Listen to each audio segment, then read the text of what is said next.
why we all must become journalists in order to network. And I'll teach you how. And this is a really, really important section. So in this new digital reality, the more often you publish quality content on different social media platforms or outlets, the more often you get noticed, right? And the more often you get noticed, the more often people start thinking of you as a thought leader, okay? It doesn't matter how old or young you are. The more often you get thought of as a thought leader, the more opportunities you will have in life and the more recruiters that will put you on their radar screens, okay? Well, if these are the new digital reality rules, then I'm going to make you a journalist rock star right now, okay? And I'm going to make it simplistic, and you're going to be up and running and writing immediately. So in this section, I will show you how to be active on LinkedIn in terms of what to write, what to like, what to share, what to repost, what to comment on, and most importantly, how to write articles the way professional journalists do. Okay, it's a lot easier than you think, okay? Now, I don't call myself a professional journalist, but I do love writing about my passion, which is helping people become more successful. And here's some, I'm humbled to show you some of my examples of articles I've written in my Inc.com column, in Wire Magazine, VentureBeat, and other places. And I actually added a lot of these things, not all of them, to my LinkedIn profile. After a while, when you write a lot of stuff, you don't end up adding everything. But when you first start out and you write a guest column at, say, Wire Magazine or somewhere else, and by the way, you just got to ask, then you feel great and you put it on your profile. Anyway, it's a lot of fun. My goal, right, and this is actually, I'm mentioning this to you, so you hold me to it. I've been trying for years to get in the New York Times, right? This is personal. My dad loves the New York Times, right? He reads it when he's in Canada in the summers, and when the winters it's too cold, he and my mom go down to Fort Lauderdale because it's warm there, and he still reads the New York Times every day.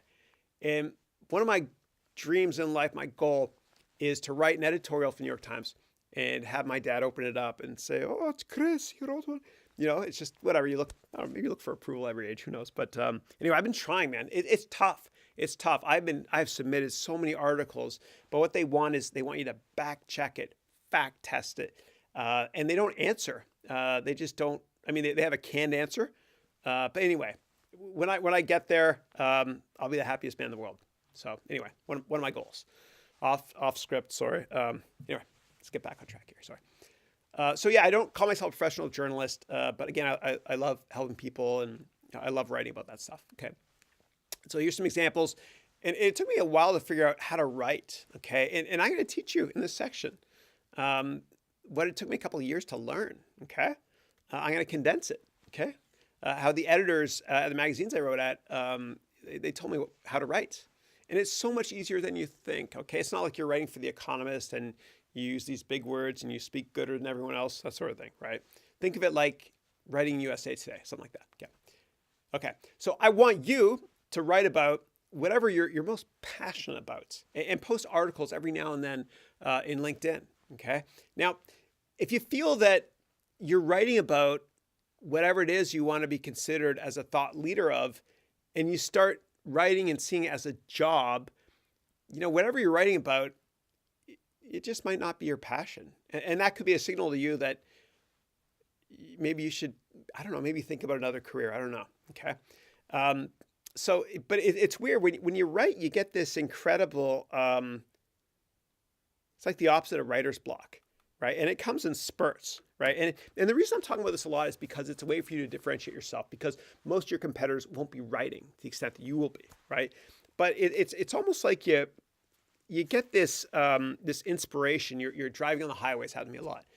And I get off at an exit earlier than I should, and I stop by McDonald's, whatever, Starbucks, and in the parking lot, and I just start writing. Right? And it just pours out of you. It's like that Bradley Cooper movie, Limitless, right? Where you kind of just, I don't know, you're in that zone, right? And when you're in that zone, you can write, article in 10 minutes, right? And these articles can be short, by the way, right? So, and I think about them in the car too, in terms of what I should write about next, okay? And again, I want you to write about whatever you're most passionate about. So remember, if we get out of bed in the morning and we tell ourselves that we're going to work, then with all due respect, we're doing it wrong. You got to find your passion, man. You got to find out what was the reason you were put on this earth, right? And so when you start writing, you will figure out if that's your passion or not, whatever it is you're writing about. Okay. So the bottom line here is that I want you to write about your passion in LinkedIn. That passion is what career you should be in. Okay, start participating on LinkedIn via very simple updates. Okay, so after you've completed your rock star solid LinkedIn profile, which will be done at actually in a few more sections from now, then I want you to start getting started in becoming active on LinkedIn. Okay, by clicking the like button and occasionally commenting and reposting items that your business heroes have posted. Okay, so I'm going to show you soon how to follow people on LinkedIn in terms of your business heroes. Then we're going to start thinking about commenting on your business heroes' posts, liking their posts, and reposting them if you think that your LinkedIn contacts would enjoy seeing that stuff. Okay, and this is actually a very good way to get started on LinkedIn because potential employers and recruiters might be watching. Okay. Now, I want to talk about how to write LinkedIn posts like a professional journalist. Okay, it's not that hard. So I want you to be thought of as a thought leader. Okay, be a thought leader. I want you to eventually own your passion and business category. I want you to own it. Okay. If you don't stay in front of people, then other people will take your mind share. I want you to be a category owner, okay, and whatever it is you're most passionate about, okay? So we can all write columns in LinkedIn now, right? And what they call it is Pulse, P-U-L-S-E, okay, per this image. So please start writing in Pulse, as it will really help you get noticed, okay? And what happens is, I haven't figured out the algorithm yet, but if you write an article and the people at LinkedIn like it, they will put it profile and post, and you'll get 10 or 20,000 people reading it. It helps you from a profile perspective because if more people are following you, then when recruiters do searches on certain keywords, you come up higher in the search rankings. Okay. Okay. So we can all write LinkedIn columns now. It's amazing, right? There's no barriers to entry now. Like in the past, it was just, certain people that could be journalists. Now we can all be journalists. It's amazing, right? It's kind of like when we first started figuring out we can all trade stocks online and we don't have to talk to brokers that were going to charge us a fortune, right? The barriers are broken. It's amazing. It's like Airbnb. Anybody can host people in their house now and make money off of it, right? We couldn't compete with hotels before. Now we can, right? With LinkedIn, everybody can be a journalist. And I want you to embrace it before everybody else does. Okay, so here's the rules that I adhere to when I write journals online, okay, or articles online, okay? And by the way, you don't have to just post them to LinkedIn. Later on, I'll tell you how to post it to a million places at the same time using something called Hootsuite, okay? So the rules are this. Some of these rules are feedback I've received from my editors of the columns I've written for in Inc. Magazine, Wired, Venture Beat, a bunch of other places, whatever, right? So first of all, write from your heart, okay, and enjoy it. If it feels like work, don't do it, okay? Or find another passion. And you'll never have these incredibly inspirational moments. You will have these ridiculous moments when it's the middle of the night and you think of something to write about and you're like, oh my God, I got to put pen to paper. And you get up and you write about it, right? And you feel truly inspired.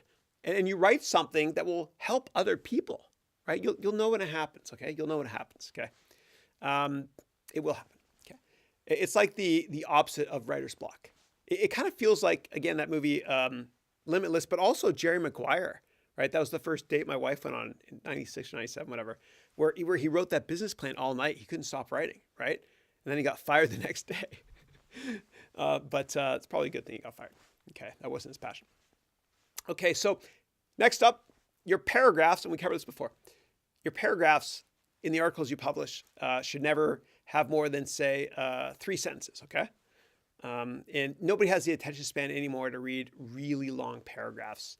as again, you're competing with many different screens, right? I mean, when was the last time you finished a 5,000 word editorial in I'm not gonna say New York Times because I'll watch this on their reel, right? Yeah, in the New York Times. When was the last time you finished a really, really, really long article, right? It's been years for me. I don't know about you. Okay, less is more. Number 3, don't use really big, impressive words, okay? When I go on vacation, I read USA Today or local papers instead of The Economist. And the reason I say that is I want you to appeal to everybody, okay? It's kind of like when I invest in a company, I want to invest in a company that has a massive market, a massive total addressable market, instead of investing in a company that is only focused on a small niche, right? You want to kind of cast your net wide. Okay. The fourth one is the image that you use in the article has to be so inspiring or engaging. You know, people judge a book by its cover in this digital age. Okay, the photo is important. Okay, and it's a lot of fun coming up with the photo too. I enjoy that. Number 5, the title has to be incredibly engaging. Okay, and simplistic if possible. Okay. Now here's here's some examples here of titles that my editor actually helped me with. Okay. Number 6. Listing numbers in the headline helps a lot, okay? Here's an example of an article I wrote about what CIA and FBI veterans told me to look out for when trying to tell if someone's lying in business. I worked at a hedge fund. They hired these people to tell us that stuff. It was cool. And number 7, if you want, you can link to other articles that other people have written, okay? I don't do this much on LinkedIn, but I guess some people do it, okay? And some people refer to it as journalistic bartering, okay? As other journalists might also link to your article, you link to theirs. It's kind of like in the early days with search engines, how we would kind of link all of our pages together, all websites together, and because the way, actually even now the way Google, their algorithm sort of works, a little different now, is Google will list items first. When you search for stuff, it'll list items first that have the most websites linked to it, right? Whereas Yahoo, which unfortunately couldn't compete, they actually had like kind of real librarians cataloging all that stuff. Okay. Number 8, try to keep your article less than 800 words, okay? As unfortunately the days of writing the 5,000 word editorials in the past are way behind us. Actually, what's even better is if you can keep it to between 350 and 650 words, okay? Number 9, I had lunch recently with the head of new media at LinkedIn because I asked. And she told me that the posts that do the best on LinkedIn, right? And I think she used to be the editor of Fortune and Forbes, whatever. But the ones that do the best are the articles that can answer these 2 questions.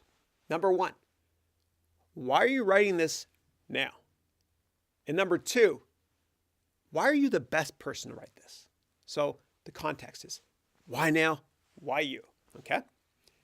All right. So you're going to get more people to like and share and comment and more traffic on articles that are timely given news events. Like, let's say Apple released a car tomorrow and you wrote about it. Okay. That would probably get more traffic, right? Unless everybody writes about it at the same time. Okay.